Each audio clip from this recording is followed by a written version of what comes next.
tocar de ouvido é uma construção, né? Você precisa saber vários conceitos e a gente sempre fala dessa importância de você saber os conceitos. Então, se você sabe os acordes e os ritmos, você já consegue começar a tocar na sua igreja. E aí, mais pra frente, você vai ver que vai surgir essa necessidade. Então, que tocar de ouvido não seja uma barreira para você começar. Na verdade, você vai começar para depois você aprender a tocar de ouvido. Até porque o seu nível musical, o seu nível de ouvido, ele tem a ver, ele está atrelado ao seu nível musical. Algumas pessoas falam, professor, não consigo tocar de ouvido, eu não consigo perceber qual é a próxima nota, ou essa pergunta, qual é o próximo acorde? E sempre a resposta é, eu não sei, depende do hino.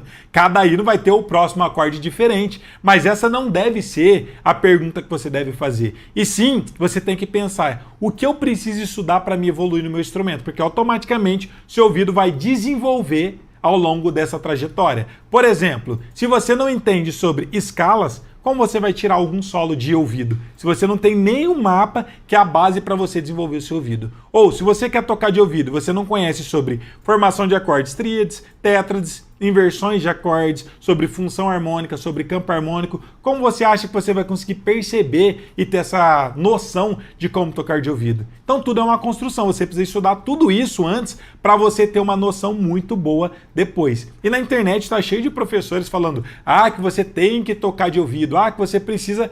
Óbvio que tocar de ouvido é importante, mas todos eles que falam isso, se você for entender a história deles, é exatamente igual a minha. Todo mundo começa sem saber tocar de ouvido e ao longo do tempo, a gente estudando música, aprofundando e tendo mais noção, mais ferramenta e mais conhecimento, o nosso ouvido vai desenvolvendo. Então, tocar de ouvido é um pilar que você vai estudar mais pra frente e ele vai estar atrelado ao seu nível musical. Quanto melhor você tiver, mais conhecimento você tiver e você seguir um passo a passo e tiver uma formação mais completa, melhor e mais rápido vai ser o seu desenvolvimento do seu ouvido. Agora, se você pula essa etapa e tenta aprender a tocar de ouvido bem no começo, sabe qual que é o grande problema? Você nem consegue desenvolver no seu instrumento e muito menos tem bagagem suficiente para conseguir entender e conseguir ter essa referência no seu ouvido.